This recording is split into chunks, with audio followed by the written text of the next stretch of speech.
This may not be a town dump. This may have been a mining camp dump, actually. There was actually a mine not too far from here. I'll show you. This looks like an old coal bucket right here.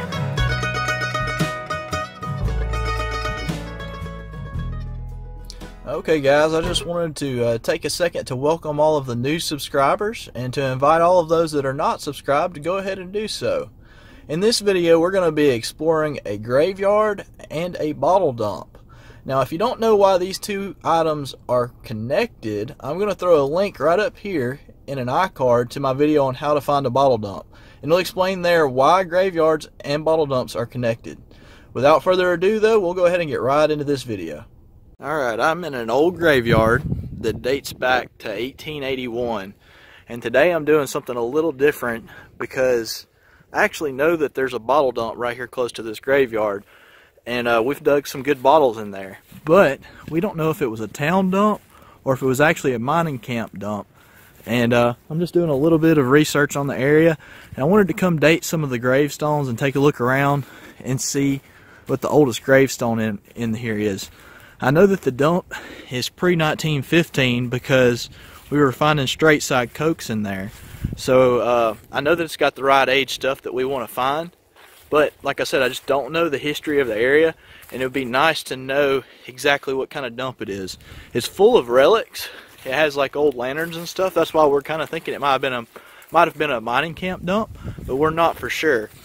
Sadly, this graveyard's in need of some maintenance, but it looks like they're getting ready to do a little bit. I saw that they had a tractor on the front side.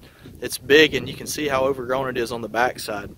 But we'll get back with you in just a few whenever I get down here to where the older section is. It's pretty neat. That gravestone's been there longer than that oak tree. The tree's growing up and pushing the gravestone over. You can see that the person that was buried there, he died May 22nd, 1918.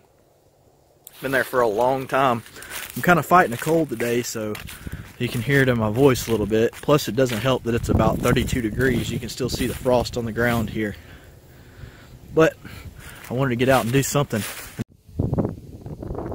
I'm not for sure, but I think that this guy may have been an actual Civil War soldier. It's pretty neat. You see his name is John Rutledge.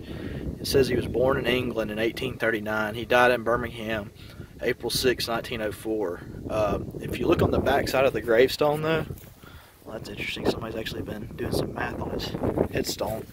But on this side over here it says Private Company N, 28th Pennsylvania Volunteer Infantry, USA. The muffled drums, sad roll has beat the soldier's last tattoo. No more on life's parade shall meet that brave and fallen few. On fame's eternal camping ground, their silent tents are spread, and glory guards with solemn rounds. The bivouac of the dead. That's interesting. That's an older gravestone. These are getting a lot older the further I go this way. Here's one, 1903. So that dump actually may be older than what I thought it would be. Here's a really old one. Look at that one. Died 1889. He was born in 1846. So, like I said, I know the dump's pre-1915, but if this is being the main city graveyard, if the dump doesn't date back further than 1910 or so, then I'm leaning towards it being an actual mining camp dump. If it were to date older, if I were to start finding some hutch pieces, which I haven't found yet, then I would say it would be the city dump due to the age of these graves, which you know, I know that's still surmising, but at least it kind of gives me a general thought process as to exactly, like I said, that age bracket. This graveyard's really big though, and it is freezing out here, and I'm sick, so I'm not going to spend a ton of time. But I wanted to show y'all some of this stuff that was out here, which is neat, and kind of some of the research I do into the locations that we're at. This used to be, I think, the keeper's little area for the graveyard, and you can tell the roof is gone off of it. Look in here. So they probably kept all of their lawn equipment and stuff like that in here. I'm not for sure. And I think I have some footage from when we were digging in that bottle dump last, which was about 1.5 years ago. If I can, I'm going to attach that to this video as well, let y'all watch a couple pieces of that to show you what we're researching. Well, we're in a new dump today. We're trying to dig a new spot. We came here about 4 years ago and dug just for about 30 minutes. Not enough to really know anything. It's a pretty good sized dump. We thought it was only about 2 foot deep. It ends up being about 4 foot deep. But we haven't found anything whole yet, but it has been a straight side coke hole. I mean, it's just piece after piece. Here's a top to a straight side. Here's a 3/4 of another one. There's a bottom to one. We'll go over to here. We found a clock gear down there in the bottom of the hole. Mason jar lid. Here's a Nova Cola. This one is the one that I wish that I would have found whole. The Ozola from Birmingham. I do not have one of these, and it's a slug plate. It's not super rare, but it'd just been nice to add to my collection as one that I dug. Here's a side to an Alabama Balling Works, one of the eagle hutches that we normally find. Here's another Coca-Cola straight side. And here was another bottom to another Coca-Cola. So we found a good bit of pieces, and oh yeah, there's another bottom to a Coca-Cola. So we found a nice flask. I forgot about that. It's not embossed though. It's got some nice air bubbles in it, so it'll clean it. May keep it just because of the air bubble factor. But I'll show you some of these holes. It doesn't look like anybody's been here since we were here 4 years ago. We dug over here a while ago for a second, and it's a good size hole right here. You can't really tell, but we decided to move over and go to a different spot. We dug over there for a second. We kind of ping-ponged around before we landed over here and started finding drink bottle pieces. So it's definitely a big dump. I don't know if it's as old as we want it to be. It might be 1910, but you always have a chance for late throwaways. If the dump was a 1910 dump, somebody might have had an old bottle from 1900 laying around in their garage or in their shed, and they decided to throw it out 10 years later. You never know. But it's definitely got some nice straight side stuff in here, so it's worth digging.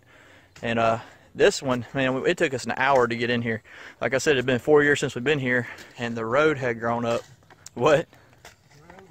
Yeah, the road had grown up to the point of we had to beat a path in here, and it was about, like I said, a good hour hike, and I got lost 2 or 3 times. It just it didn't work out. So I don't think we had to worry about any claim jumpers here. I don't think anybody's going to come this far back in the woods to try this spot. And I might wait till winter myself, because I bet I'm going to be covered in ticks and poison ivy when this is all over with. Anyways, we'll get back to you if we find a good bottle. Got my dad with me today. I got him out here digging the hole for me while I sit back and record. No, we're taking turns. We're just tag teaming in and out of the hole. This is some of the softest ground we've ever dug in. I mean, it's just so soft, it's ridiculous. You can see he's just hitting it barely with a shovel, and just the sides are falling down. The ash line's about, I don't know, maybe a couple feet. But it's not just laced with glass, but I mean, what you do find is decent, if we can just find something whole. Our thing is, because nobody's dug here in so long, it's hard to tell where people had dug, and we're hoping that we're not in a spot where people have dug. I mean, the ash line looks like it's been untouched, but you know, it's really just a guessing game, as most of you know. I mean, there's a lot of iron pieces and stuff coming out like he just threw out. This may not be a town dump. This may have been a mining camp dump, actually. There was actually a mine not too far from here. I'll show you. This looks like an old coal bucket right here. There's one right here. It's good size. We pulled it out hoping that something would be in it, but there wasn't. This is from somebody that had dug here previously. There's an insulator somebody threw back. Here's another one up in the hole. See, we didn't even dig that one out. We didn't feel like it. It was too big to try to get out, and there wasn't enough good glass coming out of this particular hole over here. But it's definitely different than what we're used to. You know, we're used to digging 8 or 10 feet, and here 4 foot is very manageable, and it's a lot softer ground than where we have been before. I'll walk over here and show you another hole. Let's see. See, this is a big tree right here. You can't really tell, but people have been digging all under the roots. Yet it's still alive. It's still thriving, just barely. But anyways, that was a lot of work to dig around those roots. Makes you think something really good was coming out of there for somebody to go that far. If you look over here, there's a Sunkist bottle and a Pepsi bottle from probably the 80s or 90s, and this is probably from the guys that were digging.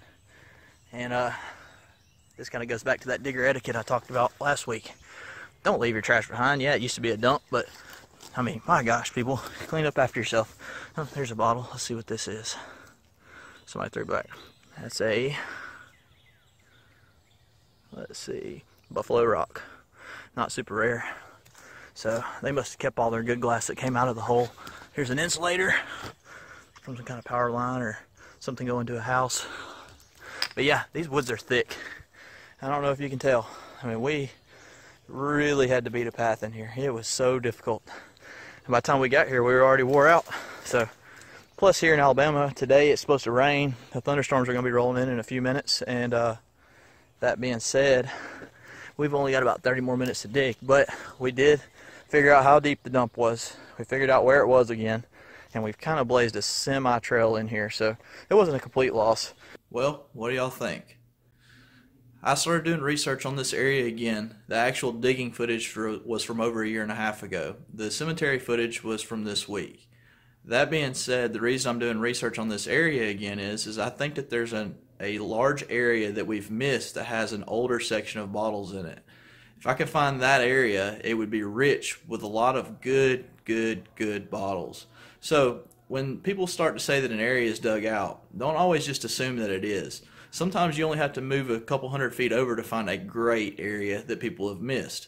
That's kind of my theory on this place is, yes, it's been being dug for a long time, but I think that some areas have been missed. So, hopefully in the coming weeks, I'll be able to prove this theory and find some awesome bottles. Either way, I appreciate y'all watching, and we'll see you in the next video.